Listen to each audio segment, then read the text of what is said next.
ఆ తెలివి తక్కువ తెలివి, ఈ తెలివి ఆహా.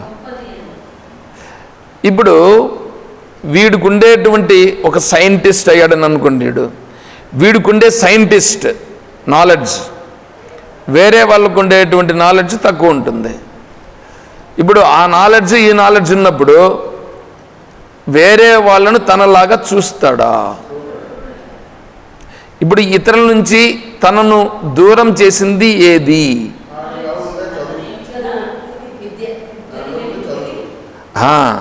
అంటే నీకుండే నాలెడ్జ్ ఇప్పుడు నిన్నేం చేసింది? దేని నుంచి దూరం చేసింది?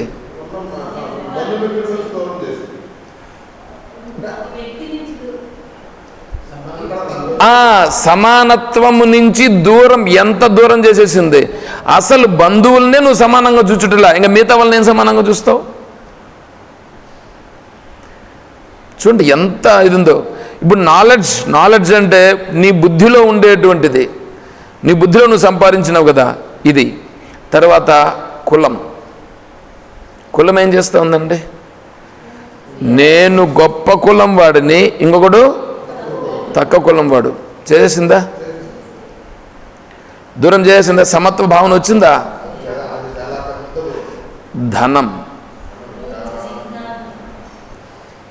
ధనం ఎట్లుంది? చేసిందా? దూరం చేసిందా? వేరే వాడిని అస్సలు దగ్గర రాణించగలుగుతుందా? దగ్గర తనకంటే ఎక్కువ ఉంటే వాడిని కొద్దిగా గౌరవించి రండి రండి రండి రండి చూడండి ఎట్లా ఉంటుందో. తర్వాత అధికారం ఎలా ఉంటుంది?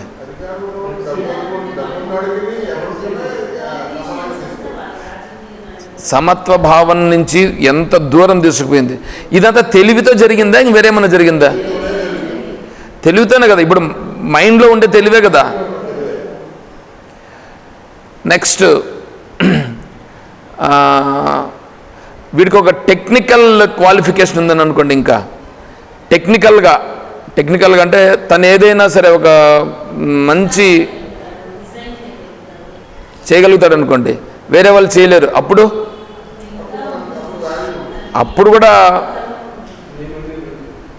వచ్చేసిందా? దూరం చేసిందా?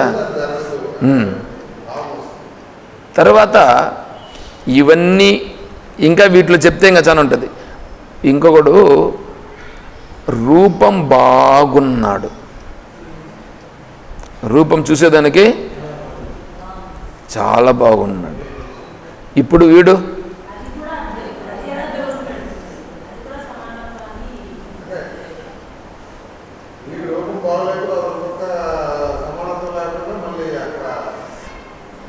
వీడికి రూపం బాగుందని అంటున్నా నేను.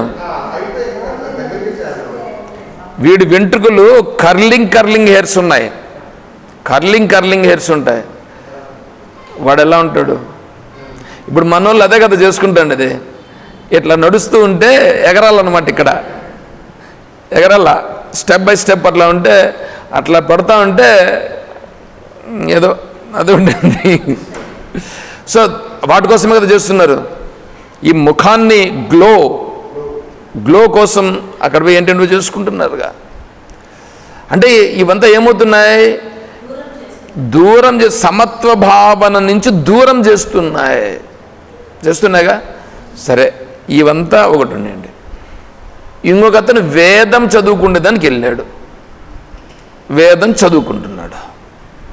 వేదం చదువుకోవాలని అంటే అందరికీ యోగ్యత ఉందా?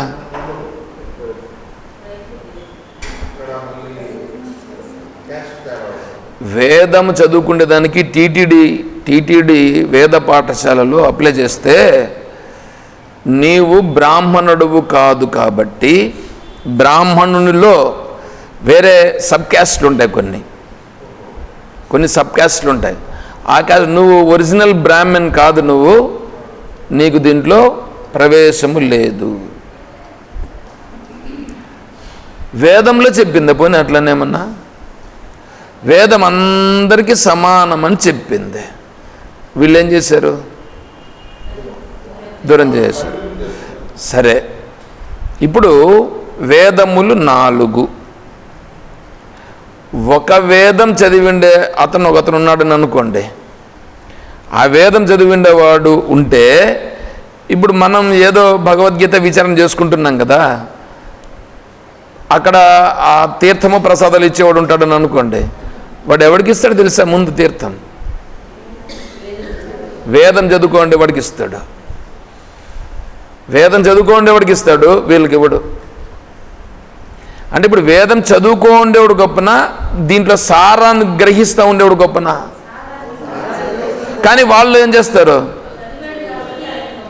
వాళ్ళను సరే 2 వేదాలు చదివాడు అనుకోండి ఒకడు. ఇప్పుడు 2 వేదాలు చదివిండేవాడు వస్తే ఒక వేదం చదివిండేవాడు వానికంటే ముందు తీసుకోకూడదు, వానికంటే ముందు తీర్థప్రసాదాలు తీసుకోకూడదు. 3 వేదాలు చదివిండేవాడు వస్తే ముందు వాడు తీసుకోవాలి. 4 వేదాలు చదివిండేవాడు వస్తే ఈ మిగతా వాళ్ళందరూ అడ్డంకి తొలగిపోయి ముందు అతనికి ఇచ్చేసేయాలి.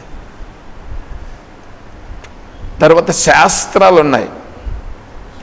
న్యాయశాస్త్రము, ధర్మశాస్త్రము, యోగ శాస్త్రము, ఇట్లా శాస్త్రాలు ఉన్నాయి. మీమాంసా శాస్త్రము, ఇవి ఉన్నాయి.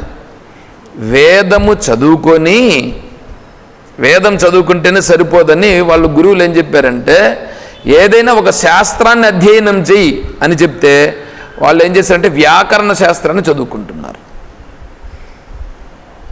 వేదం చదువుకొని వ్యాకరణ శాస్త్రం చదువుకుంటాడు. ఇప్పుడు వేదం చదువుకొని వ్యాకరణ శాస్త్రం చదువుకున్నాడు అనుకో, అతను వచ్చాడని అనుకోండి, మిగతా వాళ్ళందరూ అతను చూసి అందరూ దూరంగా పోవాలా.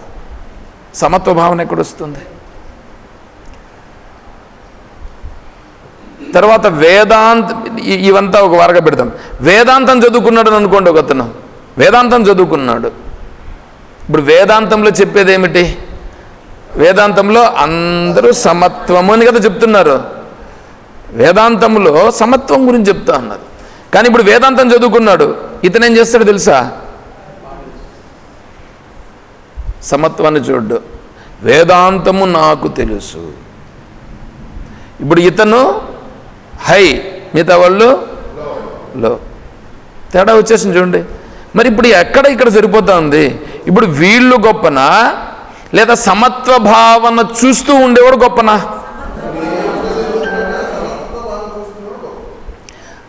సమత్వ భావనతో చూచుట అనేది గొప్ప. అర్థమవుతుందా? ఇప్పుడు సమత్వ భావనతో చూడాలంటే ఎట్లా చూడగలుగుతాడు? ఒకసారి చూస్తాడని అనుకోండి, మనం ఇప్పుడు ఏదో వింటున్నాం, ఇప్పుడు చూస్తామని అనుకోండి, అది నిలబడాలిగా,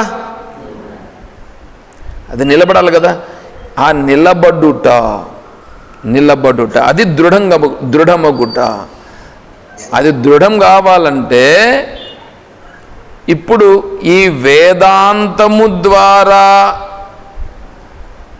ఏదైతే సత్యమై ఉన్నదో,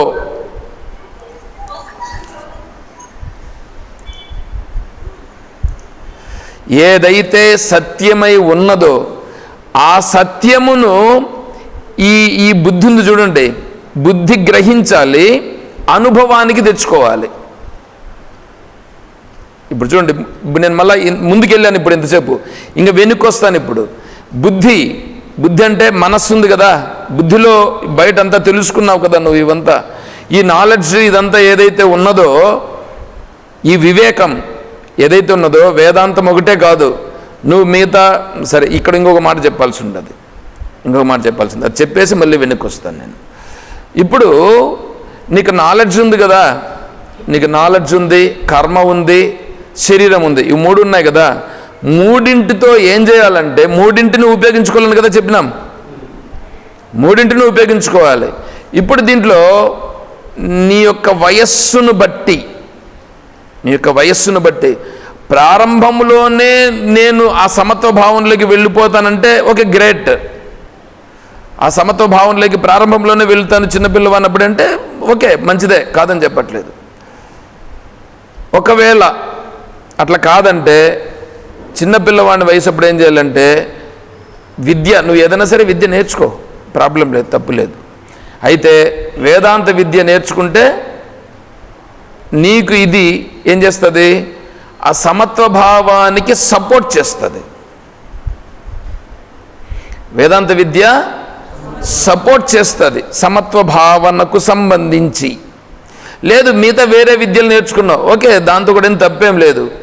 ఇవి ఇప్పుడు ఏమవుతాయంటే, మనకు ఒక సామెత ఒకటి ఉంది, కోటి విద్యలు కూటి కొరకే.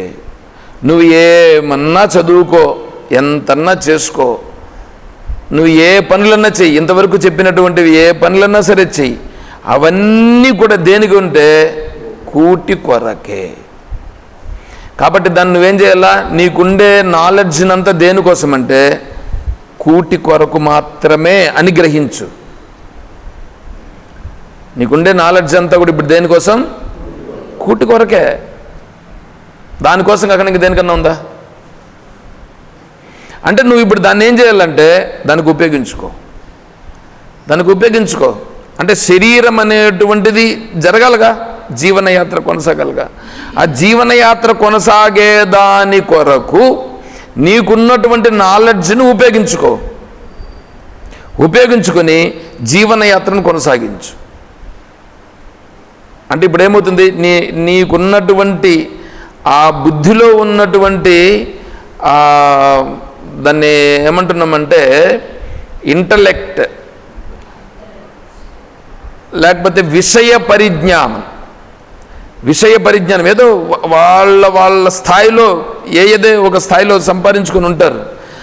దానిని ఇప్పుడు నీ జీవనయాత్ర కొరకు దాన్ని ఉపయోగించుకో. అయితే ఆ జీవనయాత్రలో కొనసాగించేది వెనకాలుండేదానికి సపోర్ట్గా ఉండేటట్లుగా మార్చుకో.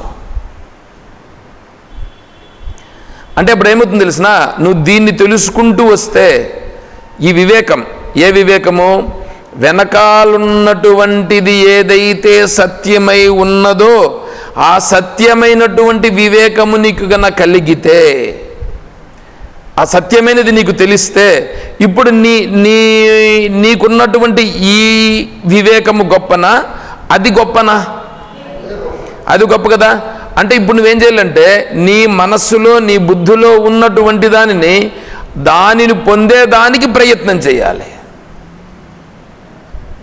అంటే దాన్ని పొందేదానికి దీంతో ఎట్లా ప్రయత్నం చేయడం అంటే, దీనిని ఉపయోగించి నువ్వు ఎదురుగా ఉన్నటువంటిది ఏదైతే ఉన్నదో దాంట్లో చేసేటువంటిది, దానిని పొందేదానికోసం అదే ఎదురుగా ఉన్నదని దానికి నువ్వు చేసే కర్మను సక్రమంగా చేయుట,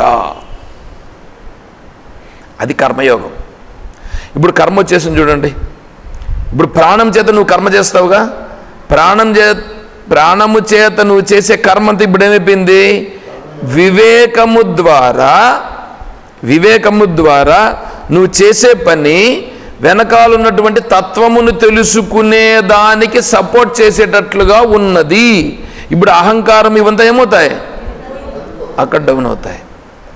వీటికి ప్రాధాన్యం లేదు, దానికి ప్రాధాన్యం. అమెరికా నుంచి ఒక డాక్టర్ గారు వచ్చారండి కాకినాడ స్వామీజీ క్లాసెస్కి. అక్కడికి ఒక ఆయన సన్యాసం తీసుకునే వ్యక్తి వచ్చాడు. కానీ కాలు తగిలింది ఆయనకి, షుగరు కాలు తగిలింది, పస్ ఫామ్ అయిపోయింది. అదేమైపోతుందంటే దాన్ని సక్రంగా ట్రీట్ చేయకపోతే అది తినుకుంటూ వెళ్ళిపోయి దాన్ని కట్ చేసి తీసేయాల్సి వస్తుంది. అప్పుడు ఈమె ఏం చేసిందంటే ప్రతిరోజు ఆయనకు షుగర్ టెస్ట్ చేయడం, ఆయనకి ఏ మందులు వేసుకోవాలనో అడ్వైజ్ చేయడం, అతను తీసుకోవాల్సిన డైట్ ఏమేమి తీసుకోవాలనో అవంతా దగ్గరుండి 2 నెలలు ఆయనకు సర్వీస్ చేసి స్వామీజీ క్లాసెస్కి అటెండ్ అయ్యింది. ఆ 2 నెలల్లో ఆయనకు గాయం బాగా మానిపోయింది. 3వ నెలలో స్వామీజీ 3 నెలల టైం ఉన్నింది కాబట్టి 2 నెలల్లో ఆయనకు తగ్గేటట్లు చేసింది. 3వ నెలలో మళ్ళీ ఆయన సన్యాసం తీసుకున్నాడు. అంటే ఇప్పుడు ఆవిడ చూడండి, ఆవిడకున్నటువంటి నాలెడ్జ్ని ఉపయోగించిందంటారా లేదంటారా? ఎట్లా ఉపయోగించింది? ఇప్పుడు సర్వీస్ చేసిందా లేదా? ఆత్మతత్వానికి దారి తీసే మార్గంలో సర్వీస్ చేసిందా లేదా వేరే విధంగా చేసిందా? అలాగే అక్కడ కూడా అలాగే చేస్తున్నదంట ఆవిడ క్యాన్సర్ డాక్టర్. ఆవిడ చూడండి ఎట్లా ఉందో. అంటే వాళ్ళకున్నటువంటి ఏవైతే నాలెడ్జ్ ఉందో దాన్ని అందరిలో సమత్వ భావనతో చూస్తూ, అక్కడ కూడా దైవత్వ భావనతో చూస్తూ తను చేయగలిగేటువంటి సర్వీస్ చేస్తూ ఉంది.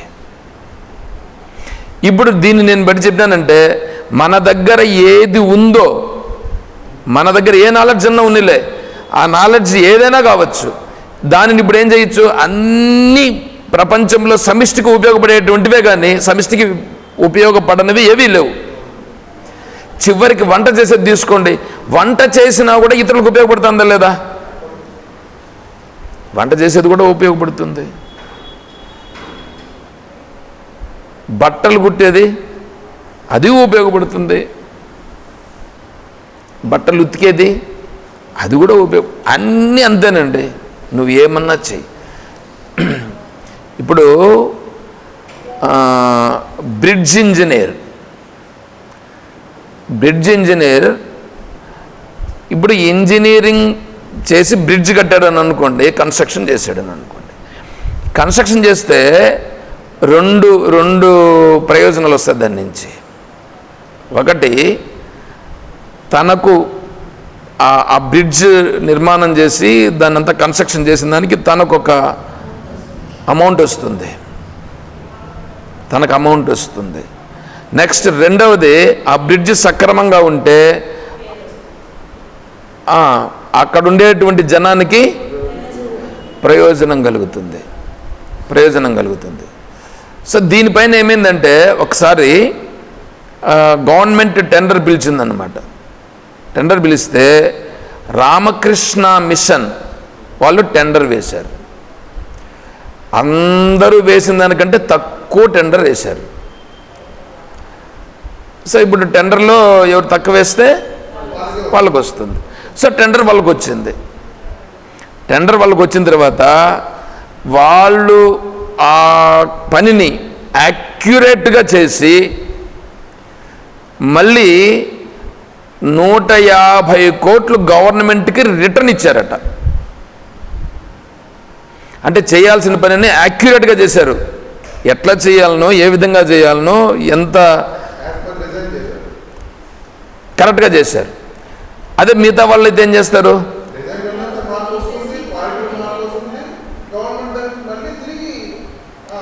మళ్ళా కోట్ చేస్తారు. మళ్ళీ కోట్ చేసి ఇది సరిపోలేదంటే మళ్ళీ దాని నుంచి మళ్ళీ కొద్దిగా వస్తుంది. అంటే ఇప్పుడు చూడండి, వాళ్ళు చూపించారు, అది చూపించారు లేదా?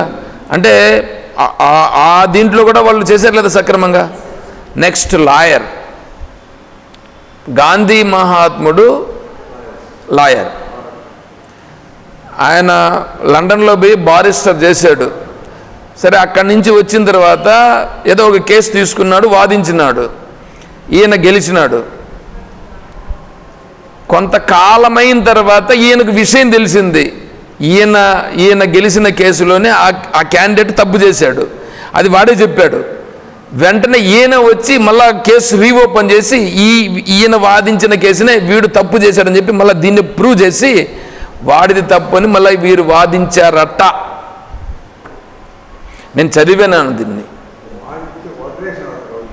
ఆ తర్వాత వదిలేశాడట, ఇది అక్కర్లేదు ఇట్లాంటివి అనేసి ఇంకా మళ్ళీ వేరే చేద్దామని చేశారు. అంటే చూడండి, ఇప్పుడు నువ్వు ఏ పనైనా సరే సమిష్టి కొరకు చెయ్యాలి.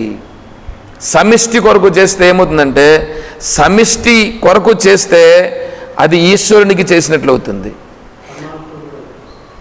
సమిష్టిలో సమత్వం వస్తుంది. సమిష్టి అంటే ఏమి? ఈ సృష్టి కోసం. ఇప్పుడు మనం కొంతమంది ఎట్లా ఉంటారంటే, ఇప్పుడు మన దేశం నుంచి వేరే దేశానికి ఎక్కడ పోతారని అనుకోండి, వాడు ఏదో పెద్దగా సంపాదిస్తాడు. వాడు సర్వీస్ చేయాలనుకోండి, ఎక్కడ చేస్తాడంటే వాడు పుట్టిన ఊర్లో చేస్తాడు. మా ఊర్లో చేస్తానండి ఏం చేస్తాడు, అంతే కదా వాడు చేసేది. ఎందుకు? ప్రాంతీయ అభిమానం అనేది ఉందా లేదా? ఇప్పుడు వాడు సమిష్టి కోసం చేస్తున్నాడు, సమిష్టి కోసం చేసినా కూడా వాడి సర్కిల్లో వాడు చేసుకుంటున్నాడు. అంటే వీడికి ఇప్పుడు సమత్వ భావన ఉందా? లేదు. నువ్వు ఉండే ప్రదేశంలోనే నువ్వు చెయ్యి, నువ్వు ఉండే ప్రదేశంలోనే నువ్వు చేయగలిగేది చేస్తే అప్పుడు సమిష్టి భావన అనేది వస్తుంది అనమాట. అట్లా కాకుండా నేను ఇక్కడే చేస్తానంటే అది సమిష్టి భావన కూడా, అది కూడా అక్కడ కూడా స్వార్థమే. ఇప్పుడు మీరు ఒకటి ఆలోచన చేయండి, మనమందరూ ఒక రైలు ఎక్కినాం. ఏ రైలు? జీవనం అనే రైలు ఎక్కినాం. జీవనం అనే రైలు ఎక్కినామా లేదా? ఈ జీవనం అనే రైల్లో ఈ రైలు పోతా ఉంది, ఈ రైలు పోతా ఉంది. ఇప్పుడు రైల్లో పోతా ఉంది కదా, ఇప్పుడు తీసుకుపోతున్నది రైలు తీసుకుపోతుందా, మీరు నడిచిపోతున్నారా? మీరు వెళ్తున్నారా? మీరు ఏడున్నారు? రైల్లో ఉన్నారు. రైల్లో ఉంది, నడుస్తుంది. ఏది? రైలు నడుస్తుంది, మీరు నడుస్తున్నారా? కానీ మీరేమనుకుంటున్నారు? నేను నడుస్తున్నాను, నేను చేస్తున్నానని మీరు అనుకుంటున్నారు, అవునా? కానీ నిజంగా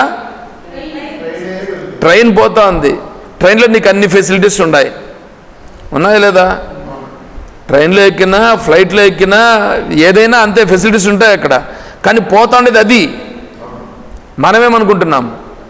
నేను నడుస్తున్నాను, నేను పోతున్నాను అని అనుకుంటున్నాం. చూడండి ఎలా ఉందో. అలాగే ఈ జీవన యాత్రలో ఈ శరీరం అనేటువంటిది కొనసాగుతూ ఉంటే, ఈ జీవనం కొనసాగుతుందా లేదా? ఈ జీవనం కొనసాగుతూ ఉండే దాంట్లో ఈ ప్రకృతి అనేటువంటి రైల్ కొనసాగిపోతా ఉందా? ప్రకృతి నడిపిస్తూ ఉందా, లేకపోతే నువ్వు నడుస్తున్నావా? మరి అంతా ప్రకృతి నడిపిస్తూ ఉంటే నేను చేస్తున్నాను ఎందుకు ఫీల్ అవుతున్నావు? ప్రతి దానిలోనూ చూసుకోండి, నేను చేస్తున్నాను అని అనుకుంటున్నావు. అది తెలుసుకోమని కదా ఇక్కడ చెప్తా ఉండేది. దీన్ని గుర్తిస్తే ఏమవుతుంది? మార్పు వస్తుందిగా. నేను ఇవన్నీ ఎందుకు చెప్తున్నాను? ఇవన్నీ గుర్తించాలని చెప్తున్నా. మీకు అందరికి తెలియనివేం కాదు, ఇవన్నీ మీకు తెలుసు. అయినా మళ్ళీ నేను ఇక్కడ కూర్చొని ఎంత పెద్దదిగా తెలిసిన మాత్రం చెప్పేది ఇట ఏమి లే.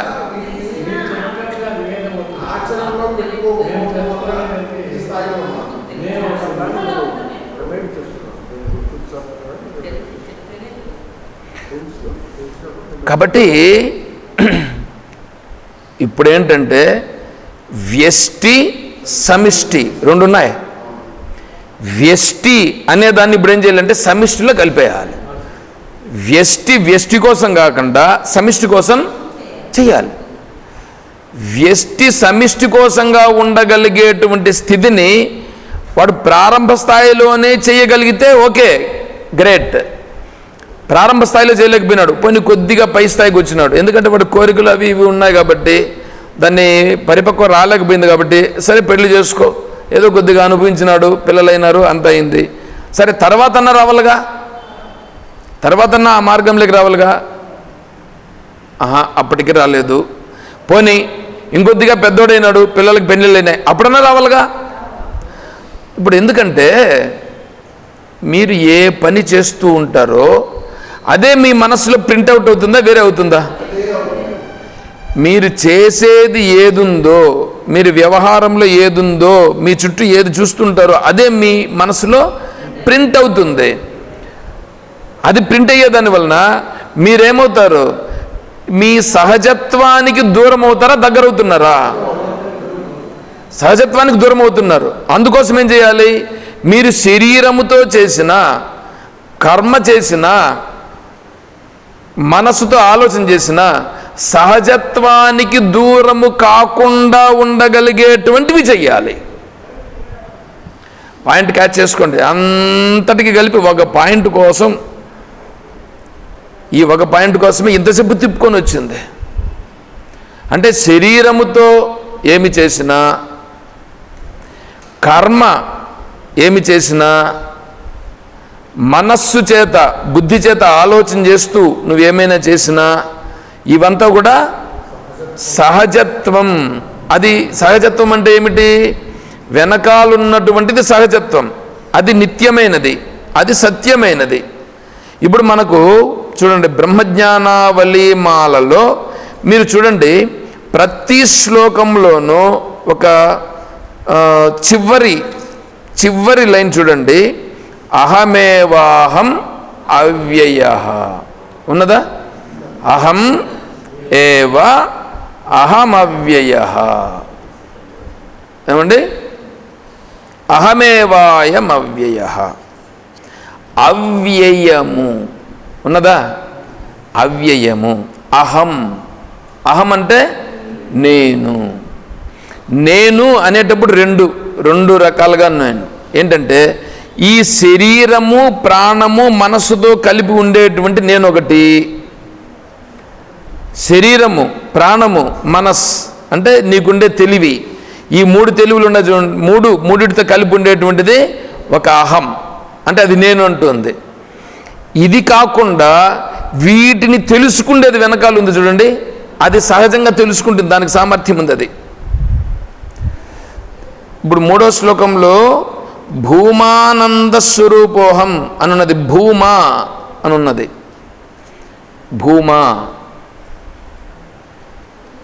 భూమా అనంటే ఏంటంటే యత్ర నాణ్యత్ పశ్యతి నాణ్యద్విజానాతి నాణ్యత్ శృణోతి స భూమా. యత్ర అంటే ఎక్కడైతే, ఏ స్థితిలోనైతే నా అన్యత్ పశ్యతి, నా అన్యత్ అంటే తనకంటే వేరు అయినటువంటి దానిని చూచుటలేదు, తనకంటే వేరైనటువంటి దాన్ని చూచుటలేదు. నాణ్యత్ పశ్యతి నాణ్యద్ విజానాతి, జానాతి అంటే తెలుసుకునుట, తనకంటే వేరుగా ఇంకొకటి ఉన్నది అని చూచుటలేదు. అంటే ఉన్నదంతా ఏమిటి? ఉన్నదంతా ఒకటే, అదే నేను. ఎత్ర నాణ్యత్ పశ్యతి నాణ్యద్ విజానాతి నా అన్యత్ శృణోతి. తనకంటే వేరైనటువంటి దానిని గురించి వినుట కూడా లేదు, వినలేదు కాదు. వినలేదు అంటే వేరే మాట లేదో మాట్లాడుతుంటే అటు నుంచి దూరం అయిపోతున్నాడు అని వస్తుంది, అట్లా కాదు. తను వింటా ఉండేదంతా తనను గురించే, చూస్తూ ఉండేదంతా తననే చూస్తున్నాడు, తనకంటే వేరుగా లేడు. ఎప్పుడు ఇది వస్తుందో అది భూమానంద స్వరూపోహం అహం ఏవ అవ్యయః. ఏమండి? అవ్యయః. ఇప్పుడు అవ్యయః ఇది ప్రతి దాంట్లోనూ మకుటంలాగా వస్తుంది, ప్రతి శ్లోకములోనూ అహమేవాహం అవ్యయః అహమేవాహం అవ్యయః. అవ్యయః అంటే వ్యయము కానిది, వ్యయం అంటే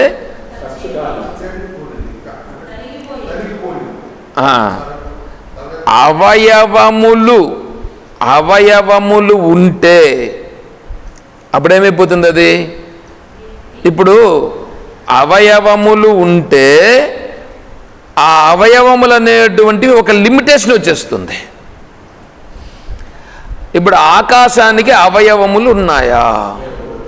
ఆకాశానికి అవయవములు లేవు కాబట్టి అది ఎప్పుడు అదే అవ్యయమునకు ఒక ఉదాహరణగా చెప్పచ్చు.